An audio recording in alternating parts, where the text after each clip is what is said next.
وراء ظہورہم اپنی پیٹھوں کے پیچھے، کأنہم لا یعلمون گویا کہ وہ کچھ علم ہی نہیں رکھتے، یعنی اس کتاب کی طرف انہوں نے بالکل توجہ نہ کی۔ حضرت سفیان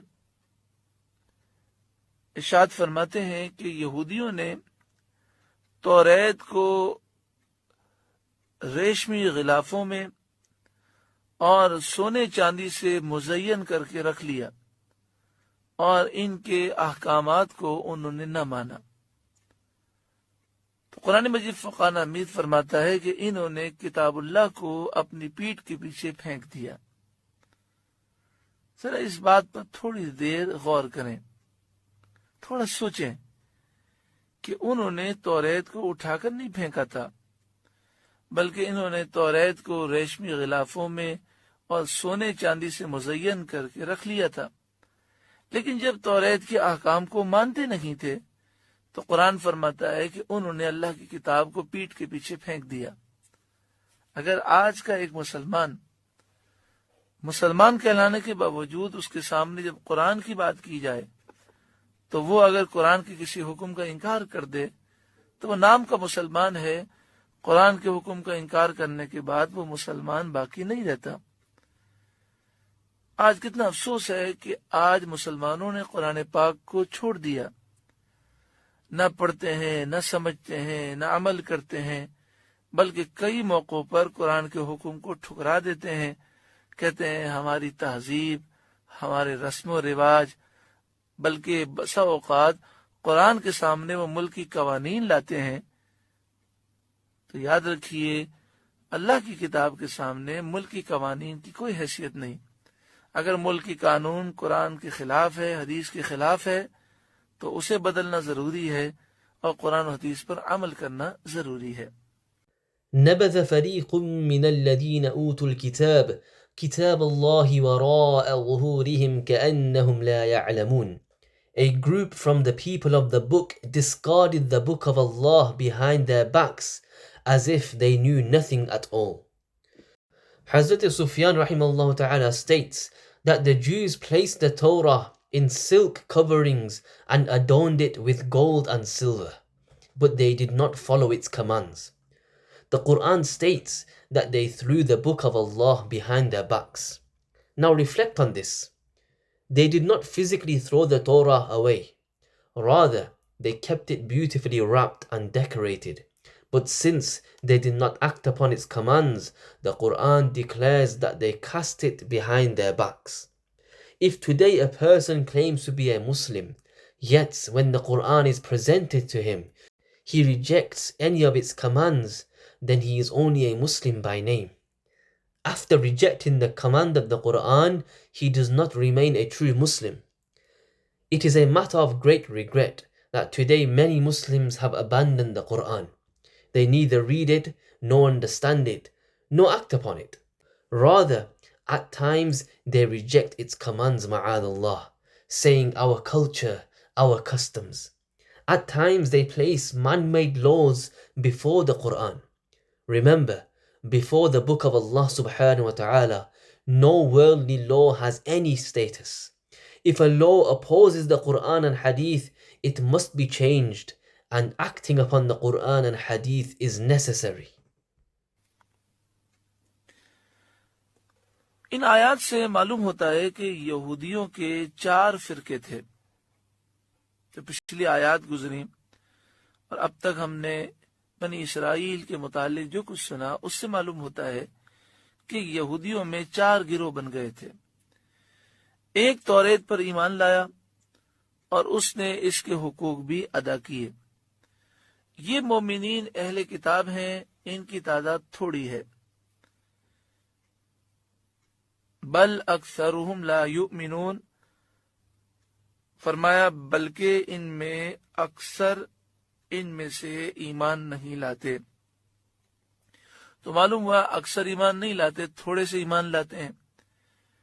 تو یہ تھوڑے سے اہل کتاب تھے جو اپنی کتاب پر صحیح معنوں میں ایمان لائے، اور جب نبی آخر الزمان نے اعلان نبوت فرمایا جب انہیں اطلاع ملی، جب ان کے سامنے معجزات واضح ہو گئے، نشانیاں واضح ہوئیں، تو وہ حضور صلی اللہ علیہ وسلم پر ایمان لے آئے، جیسا کہ حضرت عبداللہ بن سلام اور ان کے احباب، حضرت سلمان فارسی اور ان کے احباب، اسی طرح نجاشی بادشاہ اور اس کے دربار کے وزراء، مشیر اور پادری۔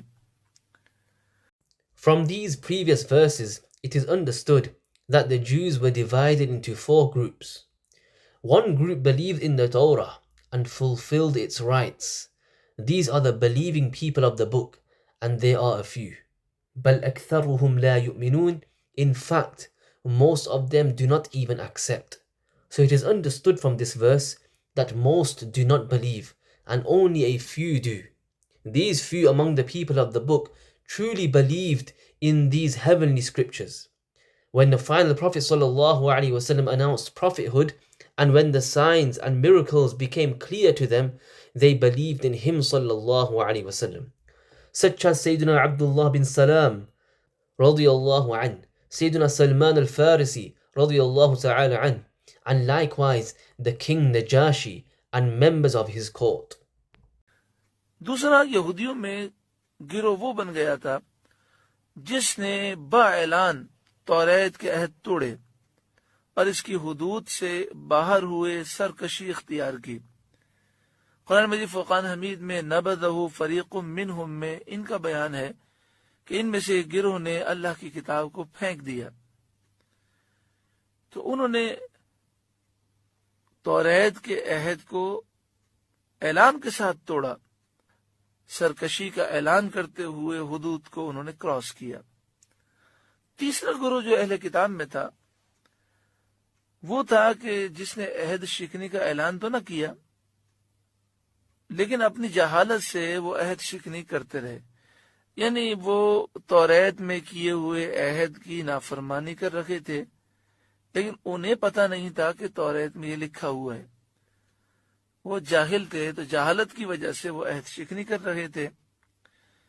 ان کا ذکر اور ان کا اشارہ بل اکثرہم لا یؤمنون میں موجود ہے۔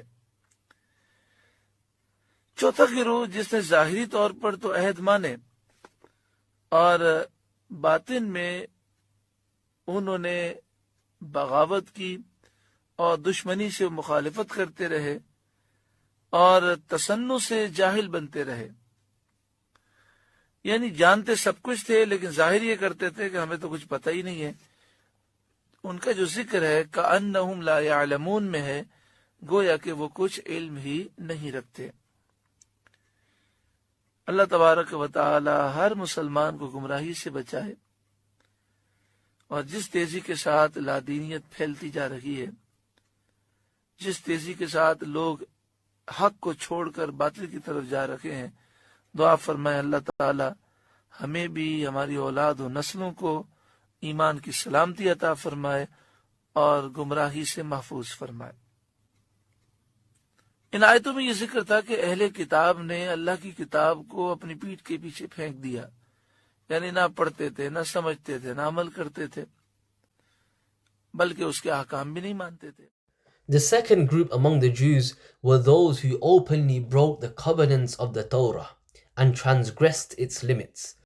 In the Quran, this is referred to in نَبَذَ فَرِيقٌ مِّنْهُمْ, which means a group from the people of the book through the book. They openly violated the covenant and crossed its limits. The third group among the people of the book did not openly declare that they are breaking the covenant, but due to ignorance, they continue to break it. They disobeyed the covenant of the Torah without even knowing, because they were ignorant. Their indication is also in بَلْ أَكْثَرُهُمْ لَا يُؤْمِنُونَ. The fourth group were those who outwardly accepted the covenant but inwardly rebelled. They opposed with enmity and pretended to be ignorant. Although they knew everything, they acted as if they knew nothing. Their mention is in كَأَنَّهُمْ لَا يَعْلَمُونَ, as if they know nothing at all. May Allah subhanahu wa ta'ala protect every Muslim from misguidance. The way misguidance is spreading and people are turning from truth towards falsehood. We pray to Allah subhanahu wa ta'ala that He grants us, our children and our generations, the protection of faith and protection from misguidance. Ameen ya Rabbal Alameen.